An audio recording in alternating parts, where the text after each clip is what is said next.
Good morning friends welcome in my YouTube channel Gupta ji की पाठशाला। Friends आज है 12 अप्रैल 2025 और आज के बनने वाले सभी करंट अफेयर्स की यहाँ पे चर्चा करेंगे। लेकिन उससे पहले 11 अप्रैल 25 के करंट अफेयर्स का क्विक रिवीजन करते हैं। चलिए पहला क्वेश्चन देखते हैं फ्रेंड्स। हाल ही में केंद्रीय कैबिनेट ने सिंचाई आधुनिकीकरण के लिए कितने करोड़ रुपए आवंटित किए हैं? Recently how many crore rupees has the union cabinet allocated for irrigation modernization? Answer हो जाएगा फ्रेंड्स 1600 करोड़ रुपए। It means 1600 crore rupees. चलिए अगला क्वेश्चन देखते हैं फ्रेंड्स। पंचायती राज मंत्रालय द्वारा शुरू किया गया पंचायत उन्नति सूचकांक यानी कि PAI किसका मूल्यांकन करता है? What does the panchayat advancement index launch by the ministry of Panchayati Raj evaluate? Answer हो जाएगा फ्रेंड्स ग्राम पंचायतों का प्रगति यानी कि प्रोग्रेस ऑफ ग्राम पंचायत। अगला क्वेश्चन देखते हैं फ्रेंड्स। भारतीय रिजर्व बैंक की मौद्रिक नीति समिति ने रेपो दर को कितने प्रतिशत पर निर्धारित किया है? The monetary policy committee of the reserve bank of India has fixed the repo rate at what percent? Answer हो जाएगा फ्रेंड्स 6% यानी कि 6%। अगला क्वेश्चन देखते हैं फ्रेंड्स। विश्व होम्योपैथी दिवस किसकी जयंती के उपलक्ष्य में मनाया जाता है? World homeopathy day is celebrated to commemorate whose birth anniversary? Answer हो जाएगा फ्रेंड्स डॉक्टर सैमुअल हैनीमैन। अगला क्वेश्चन देखते हैं फ्रेंड्स। भारतीय विमानन अकादमी में स्कूली छात्रों के लिए विमानन में करियर मार्गदर्शन कार्यक्रम का शुभारंभ किसने किया है? Who has launch the career guidance program in aviation for school students at the Indian aviation academy? Answer हो जाएगा फ्रेंड्स राम मोहन नायडू। चलिए अगला क्वेश्चन है फ्रेंड्स। हाल ही में थिरुकुमारी अनंतन का 93 वर्ष की आयु में निधन हो गया, वे कौन थे? Recently Thirukumari Ananthan has passed away at the age of 93। Who was he? Answer हो जाएगा फ्रेंड्स भारतीय राजनीतिज्ञ, इट मीन्स इंडियन पॉलिटिशियन। ये मेल थे फ्रेंड्स, न कि फीमेल थी। ठीक है, चलिए नाम से जैसा पता चलता है तो मेल ही थे। ठीक है, चलिए अगला क्वेश्चन देखते हैं फ्रेंड्स। एयरबस और किस कंपनी के बीच H130 हेलीकॉप्टर फ्यूजलेज विनिर्माण अनुबंध पर हस्ताक्षर हुए? H130 helicopter fuselage manufacturing contract has been signed between Airbus and which company? इसका आंसर हो जाएगा friends Mahindra aero structure private limited. अगला क्वेश्चन है फ्रेंड्स। भारत का सबसे बड़ा पेट्रोकेमिकल संयंत्र कहाँ स्थापित किया जाएगा? Where will India's largest petrochemical plant be set up? इसका आंसर हो जाएगा फ्रेंड्स ओडिशा। ओडिशा में कहाँ पर? पारादीप में। और किसके द्वारा? OICL के द्वारा। ठीक है, चलिए अगला क्वेश्चन देखते हैं फ्रेंड्स। संसद में पारित होने और राष्ट्रपति के हस्ताक्षर हो जाने के बाद वक्फ संशोधन अधिनियम 2025 कब से देश भर में लागू हो गया है? When has the Waqf amendment act 2025 come into force across the country after being passed by the parliament and signed by the president? Answer इसका हो जाएगा friends 8 April 2025। It means April 8, 2025। अगला क्वेश्चन देखते हैं फ्रेंड्स। हाल ही में अप्रैल 2025 को 3 अंतरिक्ष यात्रियों के साथ कौन सा रॉकेट कजाकिस्तान स्थित बेकानूर प्रक्षेपण केंद्र से अंतर्राष्ट्रीय अंतरिक्ष स्टेशन यानी कि ISS के लिए उड़ान भरी? Which rocket with 3 astronauts recently took off from the Baikonur launch center in Kazakhstan for International Space Station? It means ISS in April 2025।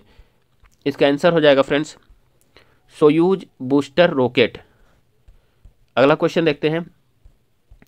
किस देश की सरकार ने 50 वर्षों में पहली बार बैसाखी उत्सव के लिए भारतीय सिख तीर्थयात्रियों को 3751 अतिरिक्त वीजा जारी किए हैं? Which country's government has issued 3,751 additional visas to Indian Sikh pilgrim for Baisakhi festival for the first time in 50 years? Answer हो जाएगा फ्रेंड्स पाकिस्तान। अगला क्वेश्चन देखते हैं फ्रेंड्स। पहली बार हिमालयी उच्च ऊंचाई वायुमंडलीय एवं जलवायु केंद्र कहाँ लॉन्च किया गया है? Where was the Himalayan high altitude atmospheric and climate centre launch for the first time? Answer हो जाएगा फ्रेंड्स उधमपुर, जम्मू कश्मीर। अगला क्वेश्चन है फ्रेंड्स। इलेक्ट्रॉनिक घटकों के विनिर्माण को बढ़ावा देने के लिए मेटी द्वारा हाल ही में शुरू की गई योजना का नाम क्या है? What is the name of the scheme recently launched by MeitY for या to promote manufacturing of electronic components? Answer हो जाएगा फ्रेंड्स इलेक्ट्रॉनिक कंपोनेंट विनिर्माण योजना, it means electronics component manufacturing scheme. MeitY का मतलब होता है friends ministry of electronics and IT, ठीक है। चलिए अगला क्वेश्चन देखते हैं फ्रेंड्स। भारत का महापंजीयक किस मंत्रालय के अधीन कार्य करता है? The registrar general of India works under which ministry? Answer हो जाएगा फ्रेंड्स गृह मंत्रालय, it means ministry of home affairs. Next question देखते हैं। पंचायत उन्नति सूचकांक, इट मीन्स PAI के अनुसार किस राज्य में अग्रणी ग्राम पंचायतों की संख्या सबसे अधिक है? According to the panchayat advancement index, it means PAI, which state has the highest number of leading gram panchayat? Answer हो जाएगा फ्रेंड्स गुजरात। चलिए अब आज के करंट अफेयर्स की चर्चा करते हैं। पहला क्वेश्चन हम लोग देखते हैं फ्रेंड्स। पहला क्वेश्चन बोल रहा है, हाल ही में PM नरेंद्र मोदी ने वाराणसी में राशि की विकास परियोजनाओं का उद्घाटन और शिलान्यास किया। Recently PM Narendra Modi ji inaugurated and laid the foundation stone of development projects worth how much amount in Varanasi? Answer हो जाएगा फ्रेंड्स C, 3,880 करोड़ रुपए, इट मीन्स 3,880 करोड़ रुपीज़। चलिए डिटेल्स देखते हैं। प्रधानमंत्री नरेंद्र मोदी जी ने वाराणसी में 3,880 करोड़ रुपए से अधिक की विभिन्न विकास परियोजनाओं का उद्घाटन और शिलान्यास किया। इन परियोजनाओं में बुनियादी ढांचा, शिक्षा, ऊर्जा, सार्वजनिक सेवाएं और सांस्कृतिक धरोहर का संरक्षण जैसे अहम क्षेत्र शामिल हैं। ऊर्जा क्षेत्र में खासतौर पर जौनपुर, चंदौली और गाजीपुर में 1,045 करोड़ रुपए से अधिक की लागत से 2 400 kV और एक जो है 220 kV सब स्टेशन से ट्रांसमिशन लाइनों की शुरुआत की गई है फ्रेंड्स। अगला क्वेश्चन देखते हैं। हाल ही में किस शहर में DFDR और CVR से लैस अत्याधुनिक ब्लैक बॉक्स लैब का उद्घाटन किया गया? In which city was a state of the art black box lab equipped with DFDR and CVR inaugurated recently? तो इसका आंसर हो जाएगा फ्रेंड्स A, नई Delhi, it means New Delhi. चलिए डिटेल्स देख लेते हैं। देखिए केंद्रीय नागरिक उड्डयन मंत्री राम मोहन नायडू ने हाल ही में नई दिल्ली में विमान दुर्घटना जांच ब्यूरो, इट मीन्स AAIB में अत्याधुनिक डिजिटल फ्लाइट डेटा रिकॉर्डर और कॉकपिट वॉइस रिकॉर्डर यानी कि DFDR एंड CVR लैब का उद्घाटन किया। इसे अक्सर ब्लैक बॉक्स लैब के रूप में भी जाना जाता है, जिसे जो है विमान दुर्घटनाओं की जांच के लिए महत्वपूर्ण उपकरण प्रदान करके विमानन सुरक्षा को बढ़ाने के लिए डिज़ाइन किया गया है। अगला क्वेश्चन देखते हैं फ्रेंड्स। हाल ही में हरिदत्त कापड़ी का निधन हो गया, वह किस खेल से जुड़े थे? Recently Haridatt Kapri passed away, he was associated with which sport? तो इसका आंसर हो जाएगा फ्रेंड्स C, बास्केटबॉल। तो बास्केटबॉल से हरिदत्त कापड़ी जुड़े हुए थे। चलिए डिटेल्स देख लेते हैं। देखिए पूर्व भारतीय बास्केटबॉल कप्तान हरिदत्त कापड़ी का हाल ही में 83 वर्ष की आयु में निधन हो गया। 1969 ईस्वी में अर्जुन पुरस्कार विजेता कापड़ी के भारतीय बास्केटबॉल में योगदान को व्यापक रूप से मान्यता मिली थी। चलिए अगला क्वेश्चन देखते हैं फ्रेंड्स। भारत और चिली के बीच स्टार्टअप और SME क्षेत्रों में सहयोग को बढ़ाने के लिए किसके बीच MOU पर हस्ताक्षर किए गए हैं? MOU was signed between India and Chile to enhance cooperation in startup and SME sector. Answer हो जाएगा फ्रेंड्स इसका D, भारत SME फोरम और pro Chile, India SME forum and pro Chile. चलिए डिटेल्स देख लेते हैं। देखिए चिली के राष्ट्रपति जो हैं अभी हाल फिलहाल में गैब्रियल बोरिक की भारत की राजकीय यात्रा के दौरान दोनों देशों ने स्टार्टअप और लघु एवं मध्यम उद्यम यानी कि SME क्षेत्रों में सहयोग को मजबूत करने के लिए महत्वपूर्ण समझौते पर हस्ताक्षर किए। यह यात्रा भारत और चिली के बीच 76 वर्षों के राजनयिक संबंधों का प्रतीक रही है। ठीक है, बेंगलोर में भारत SME फोरम और चिली की निर्यात संवर्धन एजेंसी प्रो चिली के बीच एक समझौता ज्ञापन यानी MOU पर हस्ताक्षर किए गए। चलिए अगला क्वेश्चन देखते हैं फ्रेंड्स। भारत में हर साल किस तारीख को राष्ट्रीय सुरक्षित मातृत्व दिवस मनाया जाता है? On which date is the national safe motherhood day observe every year in India? इसका आंसर हो जाएगा फ्रेंड्स 11 अप्रैल होना चाहिए, इट मीन्स डी हो जाएगा 11 अप्रैल, इट मीन्स 11 अप्रैल। चलिए डिटेल्स देखते हैं। देखिए राष्ट्रीय सुरक्षित मातृत्व दिवस 11 अप्रैल 2025 को मनाया गया। इसका विषय है फ्रेंड्स, इट मीन्स थीम है स्वस्थ शुरुआत आशापूर्ण भविष्य, it means healthy beginnings hopeful future. चलिए डिटेल्स देखते हैं इसका। देखिए भारत में हर साल 11 अप्रैल को राष्ट्रीय सुरक्षित मातृत्व दिवस यानी कि नेशनल सेफ मदरहुड डे मनाया जाता है। यह दिवस महात्मा गांधी की पत्नी कस्तूरबा गांधी जी की जयंती का प्रतीक है, जिन्होंने अपना जीवन महिलाओं और बच्चों के कल्याण के लिए समर्पित कर दिया था। चलिए फ्रेंड्स, नेक्स्ट क्वेश्चन देखते हैं। नेक्स्ट क्वेश्चन है 6 नंबर। वैश्विक प्रौद्योगिकी शिखर सम्मेलन GTS 2000 आयोजित किया गया। Where was the global technology summit, it means GTS 2025 held. इसका आंसर हो जाएगा friends A Nai Delhi, it means New Delhi. तो आंसर हो जाएगा नई दिल्ली। चलिए डिटेल्स देख लेते हैं। देखिए 9वां जो है वैश्विक प्रौद्योगिकी शिखर सम्मेलन का उद्घाटन 10 अप्रैल 2025 को विदेश मंत्री डॉक्टर एस जयशंकर ने नई दिल्ली में किया है। यह 10 से 12 अप्रैल तक चलने वाला 3 दिवसीय कार्यक्रम है और भू प्रौद्योगिकी पर चर्चा करने के लिए भारत का मुख्य मंच भी है फ्रेंड्स। वैश्विक प्रौद्योगिकी शिखर सम्मेलन भारत और अन्य देशों के सरकारी, उद्योग, शिक्षाविदों और नागरिक समाज के नेताओं को एक साथ लाता है और वे चर्चा करते हैं कि प्रौद्योगिकी कैसे बदल रही है और यह वैश्विक राजनीति को कैसे प्रभावित करती है। शिखर सम्मेलन का उद्देश्य जो था फ्रेंड्स, इसका उद्देश्य साझा दृष्टिकोण बनाना जो सभी की चिंताओं को संबोधित करते हुए नवाचार का समर्थन करता है। इस संस्करण का जो है विषय क्या है? संभावना। इसका थीम क्या था? संभावना, इट मीन्स पॉसिबिलिटी, जिसका अर्थ है संभावना। ठीक है, चलिए नेक्स्ट क्वेश्चन देखते हैं फ्रेंड्स। महत्वपूर्ण खनिज क्षेत्र में आत्मनिर्भरता बढ़ाने के लिए सरकार द्वारा 2025 में शुरू किए गए मिशन का नाम क्या? What is the name of the mission launch by the government in 2025 to enhance self sufficiency in the critical mineral sector? तो इसका आंसर हो जाएगा फ्रेंड्स बी, राष्ट्रीय महत्वपूर्ण खनिज mission, it means national critical minerals mission.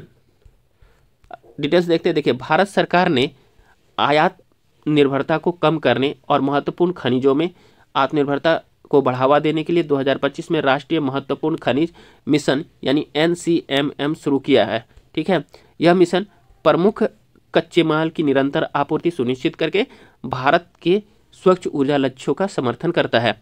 और यह जो है किन किन सेक्टर के लिए? तो बैटरी, इलेक्ट्रॉनिक्स और नवीकरणीय ऊर्जा प्रणालियों जैसे आधुनिक तकनीकों को बनाने के लिए महत्वपूर्ण खनिज है। ठीक है, ये खनिज जो है राष्ट्रीय सुरक्षा और आर्थिक विकास के लिए भी महत्वपूर्ण है। उन्हें महत्वपूर्ण इसलिए समझा जाता है या कहा जाता है क्योंकि उनकी आपूर्ति सीमित है या कुछ देशों द्वारा नियंत्रित है, जिससे जोखिम पैदा होता है।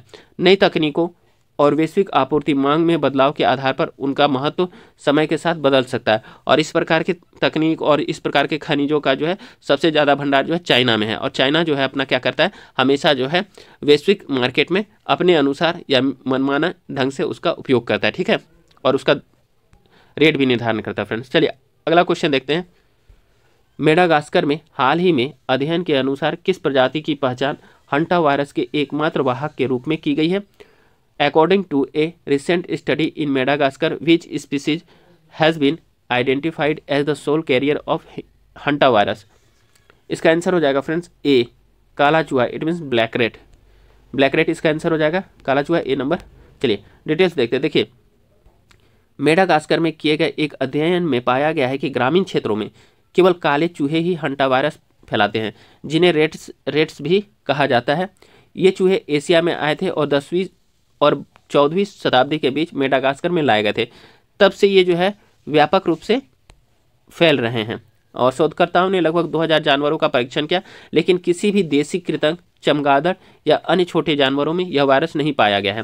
हंटा वायरस जो है एक दुर्लभ लेकिन घातक वायरस है जो संक्रमित कृंतकों द्वारा फैलता है। ध्यान रखिए, कृंतकों द्वारा फैलता है। ठीक है, यह कृंतक जो है मूत्र, मल या लार के संपर्क में आने से फैलता है और मुख्य रूप से हवा के कणों या सीधे संपर्क के माध्यम से मनुष्य में इसका फैलना अत्यंत दुर्लभ है, इसलिए पर्यावरणीय जोखिम मुख्य जोखिम है।